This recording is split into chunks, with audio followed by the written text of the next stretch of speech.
in my experience in working with people and my own journey, when we can transform the challenges of our youth into something that's more empowering for us, because we can't change what happened. And I want to share my journey because I didn't have any terrible upbringing or any great trauma, but I had just enough challenges that seemed to give me a gift in understanding people that often have far worse, I mean, off the charts, beyond anything I could fathom. And I'd like to share that journey now. And this is going to be a little bit longer show, and I may jump around a bit. But I was at my St. Andrews this weekend where I went to college and had this great talk with another alumni who had some challenges too. And I said, I'm so inspired by our conversation. I want to share my story. So my story really begins back in fourth grade, where something happened and I wasn't reading at the right speed. And what occurred from my perspective, remember, I'm a fourth grader. From my perspective, what occurred is I was then, quote, put in the class with what we now would call special needs, but we used an R word that was pretty ugly. And most of the other students made fun of those students in that classroom. What I learned looking back on it is we probably only had one teacher that worked with kids that had difficulties, and we had a whole class of kids that had real challenges, and that's what they called those kids. And we were not nice about them. I mean, students were mean to them, and they would play separate, and the instructor would work with them. And the important key is that I went, something's wrong with me.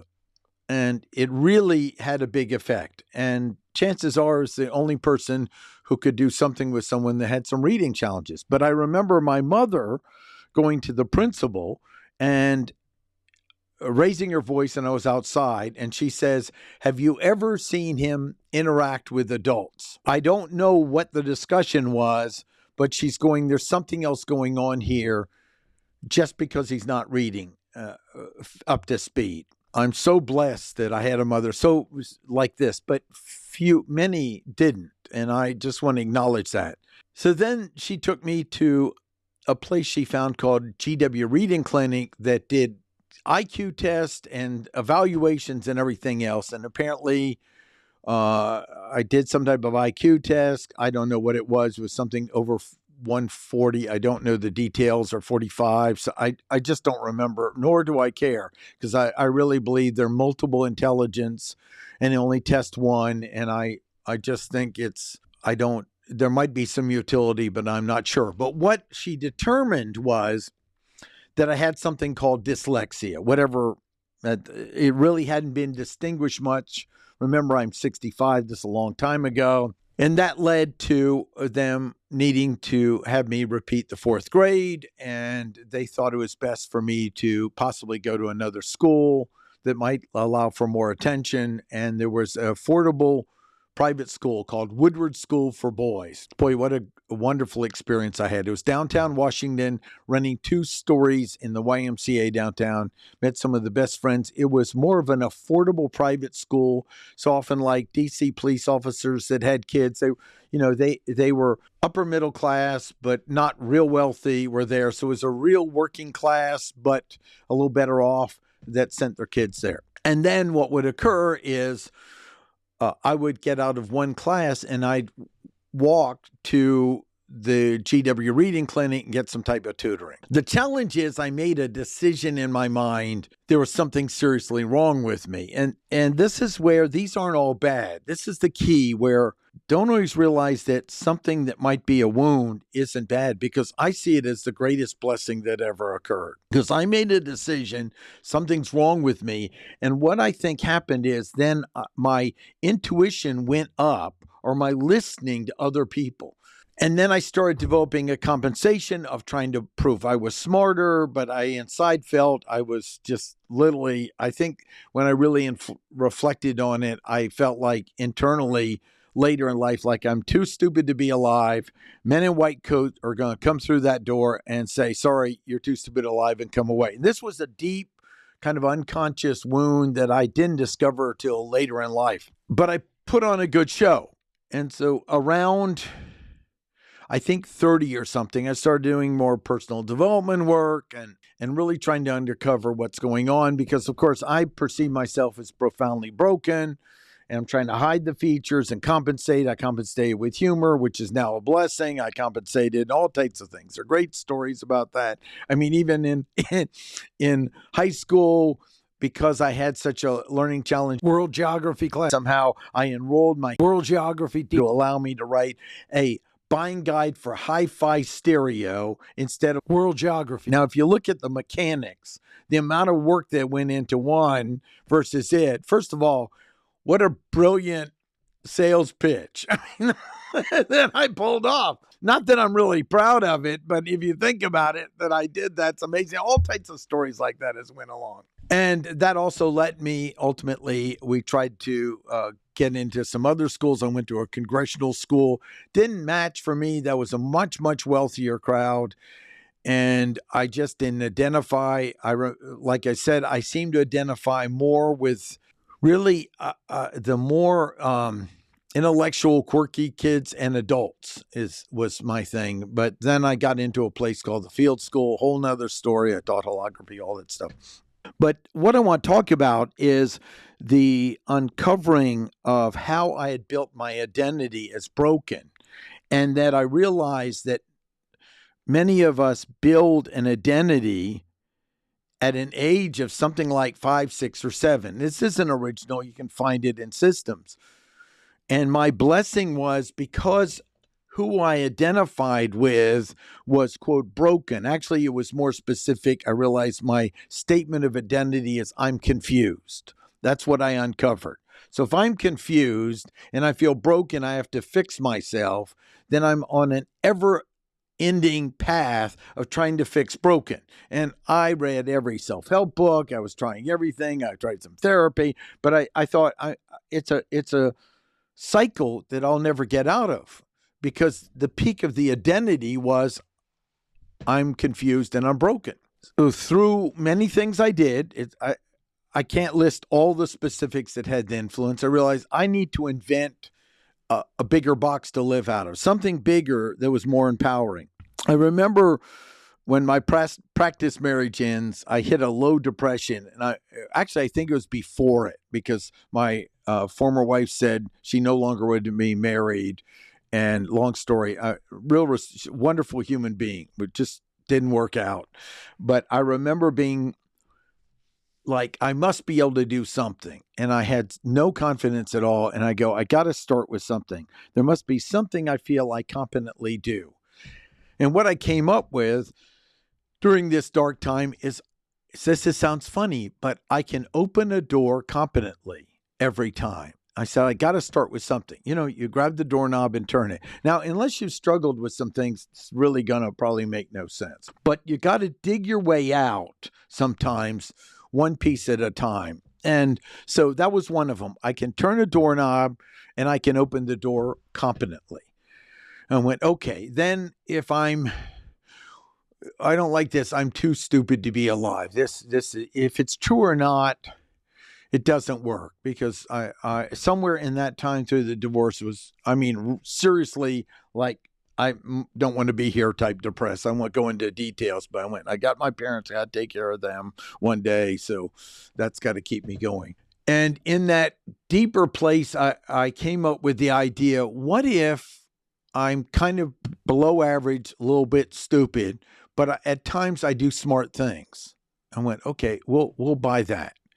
And then I went, okay, so stupid people can do smart things, and I can open a door. And these aren't all linear, and I don't remember them all, but I want to share the pieces I remember, and might be another show as I learn more. So then I went, okay, even stupid people can do smart things. And I went, I can be that. So I'm going to be committed to that.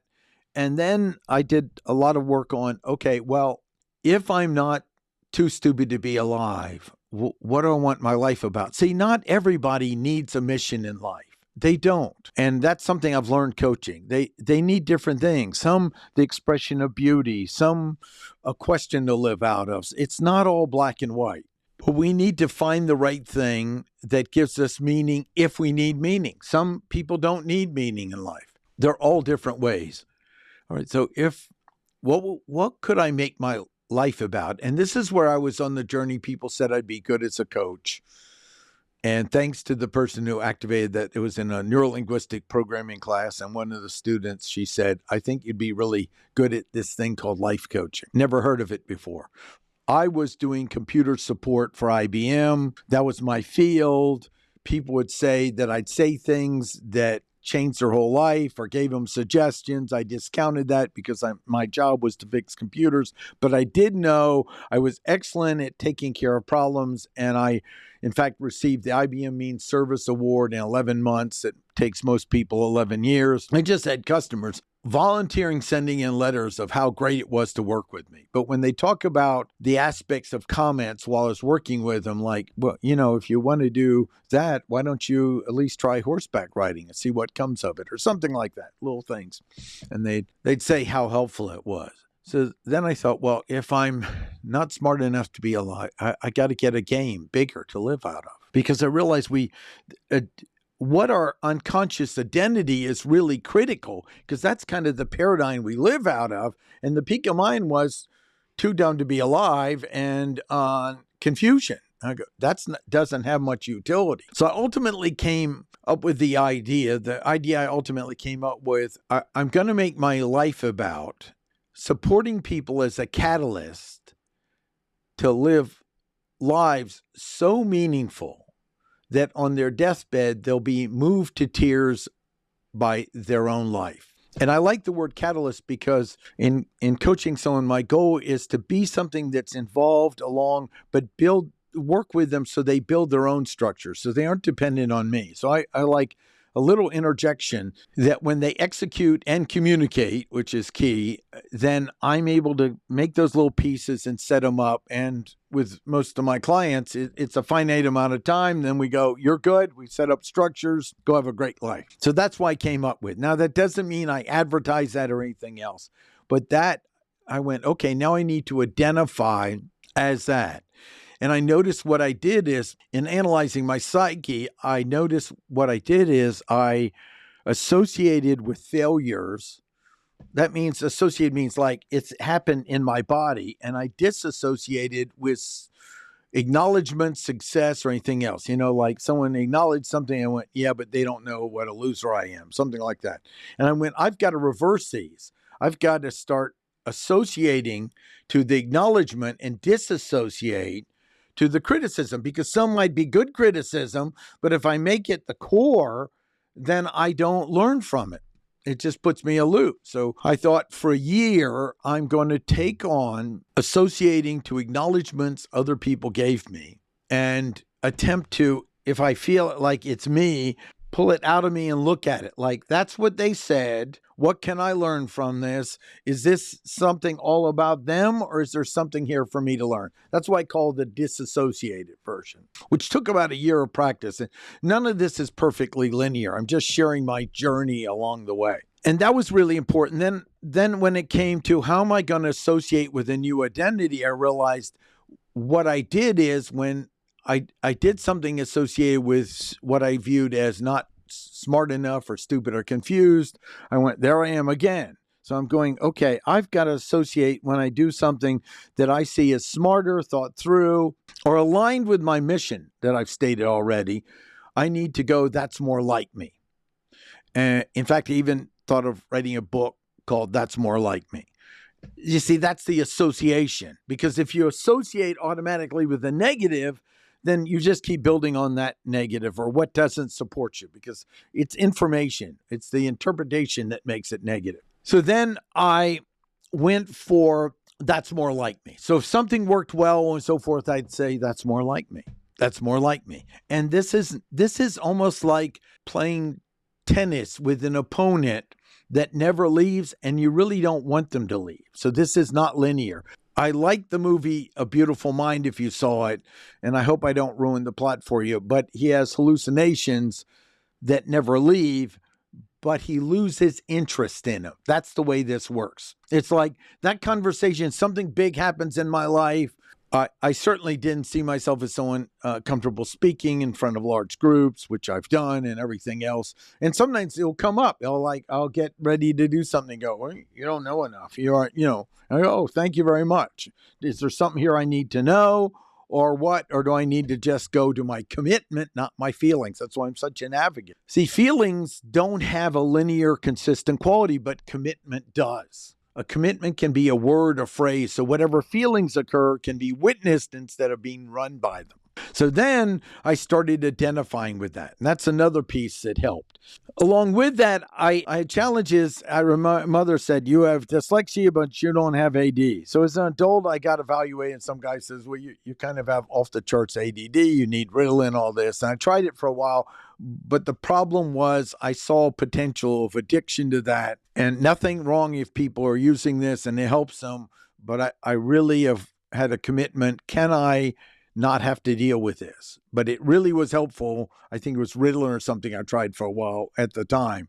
But it was concerned about long-term quality of addictions. I've since find I do best with exercise, regular exercise, meditation, and water and nutrition the best I can, and things like that help, and a bunch of other things. Another conversation. From that, I noticed that okay, we have this, I'm confused, but I also had noticed a sense of disassociation with my body, which is interesting because I don't have any known trauma from my childhood other than that my parents argued or anything that would cause severe, which I found with people had very known trauma, but kind of a disassociation. Well, this leads back to an insight I saw with my parents. I was sitting as an adult with my parents at the table who were just brilliant people. And I noticed that when an uncomfortable emotional thing came up, my dad would get up, move away. And if it was uncomfortable emotional, my mother would compensate by changing the topic. And I had this humorous insight. What if I chose when I was uncomfortable to shift my attention? What a safe place to go. And that's what I believe might have happened, that I came into this world possibly more sensitive than others, because after doing a lot of personal development work, I realized I had when I got more into my body, a super sensitivity, kind of like the movie The Green Mile, if you ever saw it. That was very traumatic. And I realized, what if I compensated with this? And then I found a book by Ouspensky. I don't know if you ever know Ouspensky and Gurdjieff, Something of Mankind, real small book. I'll see if I find it if someone's interested. And they have a system where they believe that the human being's in a walking sleep state and without intentional work doesn't wake up. I mean, that's my interpretation of it. What a useful idea. What if I treat my ADD and challenges like this that feel like I'm not quite in my body as that I'm in a walking sleep state? Then what does it involve to be more awake? What is the anatomy of being more awake? And one of the things with that is I learned that there's certain frequencies the brains have when they're fully focused, present in the moment. So I found someone, a doctor, that did training on this. And I was fortunate enough to be able to get it. I don't know if I got insurance paid on it or what. I think I got some insurance. I'm not sure where. It's a long time ago. But it was biofeedback training. I said, I understand this is the frequency of being here in the present. This is what happens in the brain. Do you have a feedback system to do it? And absolutely, we can train you in it. You sit in front of this computer. You either get this duck or something on the screen to do that. And then when that happens, then you're in that state. So I worked on it, and I was able to get my mind, it hooked up probes that detected what went on in my mind in the brain waves. I was getting some movement, and then all of a sudden, I don't know how long it took, but I got it so whatever the thing was happened. And then I said, I need to notice this experience. And it was experience that had this profound experience of being present in the moment. The best way to describe this is, remember when you didn't know balance and then you struggled with riding a bicycle and then all of a sudden you got balance and it was like, wow. And then once you got balance, you had balance. It was a new distinction. That's what this was for me. And I went, oh, this is what being here now is. This was extremely profound, but then opened up another world, because now that I knew it, I know when I'm not, when I was able to move more into it. But then when I was moving more into it, I realized why I had chosen not to be there, because for some reason my intuition went through the roof. And I don't know if you notice it, but human beings are really good at finding ways to suffer over anything. They got lots of money, they suffer. They're poor, they suffer. All that, and it's almost like, this sounds funny, but it's like their suffering was screaming, and I was hearing it everywhere. I know this could all be projection, but it was like deafening to me. I do know I have a fairly gifted intuition, whatever that means, but this was deafening. I realized, oh, they talk about denial not being good. I need intentional denial. I need to be able to block some of this to survive. And so that was another aspect that I worked to develop. And then from there, I did a lot of other development, and I realized, okay, I read a book called Iron John, and it talked about how our society misses something in really creating the socialization to support men in maturing that were intrinsic in our culture, and it's gone. And this was, I had gone into my practice marriage, and I learned about that, but I didn't find it. After the marriage, I found a group.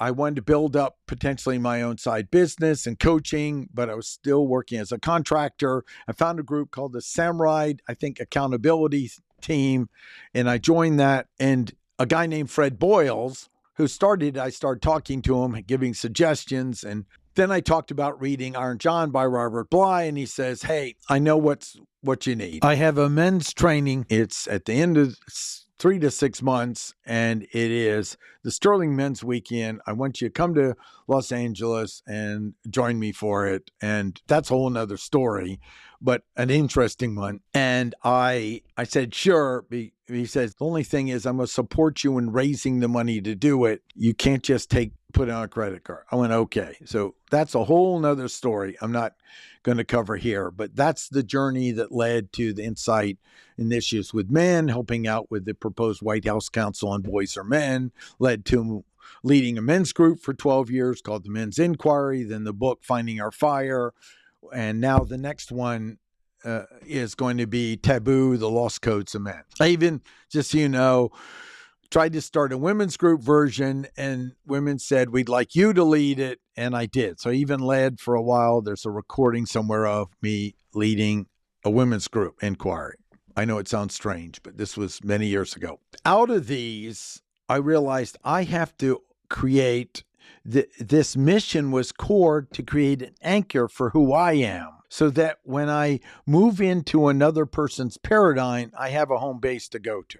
And that was the mission statement. And though this is a long story, I believe a combination of my essence that I brought into this world, which might have been like this sensitive child that developed a compensation, that one could see a wound, that was the gift as I worked to transform it into something more useful, developed an ability when I'm coaching with people to hear them.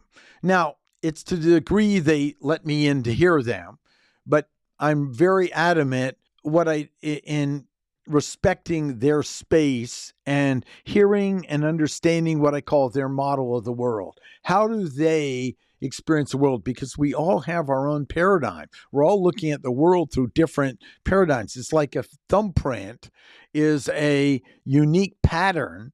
And one of my statements is, we're here for a short while. Are you going to leave a smudge or this glowing, beautiful pattern that will eventually fade? But it's unique. In this experience of coaching people, I sit down and I start building, what is their model of the world? What are the things like, okay, that's going to be too much difficult to move? Because in coaching, my idea, unlike therapy, is what's the minimum I need to do to change to get the results that they want. It's all about minimum change, maximum return on investment, and the future. I see therapy as something powerful for working with real trauma for the past. My coaching tools aren't that. In fact, when I looked into coaching back in 1991, it wasn't as well known. I wanted to make sure I knew the boundaries of therapy. And I hired a psychiatrist and a psychologists to teach me the boundaries of therapy. I didn't want to cross those because they were licensed professionals. And in my journey, another important insight in helping me out was developing what I call a compassionate observer. And that's because with my ADD quality, keeping track of time, it's still not second nature. But having this observer that I built, kind of watching over time and space, has been very useful to develop. And I call it the compassionate observer especially when I'm doing things to manage, like managing a class or something else, because when you're training and speaking, you have to manage the timeline pretty tightly. And that also helped with learning some fundamentals of music, because music has timing. And the idea of this observer is it comes from a perspective of compassion. So if something's not aligned with my mission, it's like, oh, that's an interesting path, and brings it to my attention. Another piece is in my training from meditation to doing noble sits and seeing real value in that. That's another show of my concepts on meditation. And as a Westerner, I really believe I need that mission to live from to help me be more present in the moment, which I really believe is the safest place to be and the most fulfilling. I mean, experiential life. The last point is what I noticed over the years is the more I live from my mission and find things where I let the world be my grindstone to make me stronger, aligned with my mission, the less I'm drawn to personal development books. Now, I'm not against those, okay? And if they help you, that's it. But it's like, live your life from a mission creates its own personal development. This is a little insight and not the complete story of what built me and created me, and what I think might be some of the events that gave me just enough of challenges to be able to be really gifted and effective as a coach. Now, I'm very selective in who I work with. This is kind of my story. It's not the complete story, but part of it. And from that, along with the purpose, I realized I needed to build core principles, and what are those, and so on and so on. But what I can tell you is I did a lot of great things before I committed to that mission that were pretty neat, but then I did a lot of other amazing things, a ripple effect of people's lives and others that I actually think is quite a bit larger after surrendering to the mission I declared. See, instead of like, I've got to find my purpose in life, why don't you just come up with something and live with it? That doesn't mean you should do something reckless or stupid, but just start living with it and developing my own approach to coaching with people and helping them create a more compelling future, either a more profitable business, either get along better at work. I've worked with executives that weren't getting promoted and finding out how they could change their behavior to get promoted more. I've worked with doctors that wanted to build more relationships with people, and the anatomy of it, engineers, the list goes on. I thought on my birthday, this would be an interesting podcast show. And I want to thank the alumni. He knows who he is. We were talking there, that I said, thanks to our conversation of him sharing his challenges, I need to do a podcast on this. And thanks to St. Andrews. Love to hear your views, your 2 cents on it. And thank you for all the people that let me contribute to them over the many years, because I really started kind of the coaching distinction in 91, and it's, 2025. Thanks to all the wonderful people that have contributed on my birthday. And I also want to thank my absolutely love of my life and wife, Barbara. We met as friends, I think, in 1997 for many years. That inspires me to be a better man every day. Have a great day.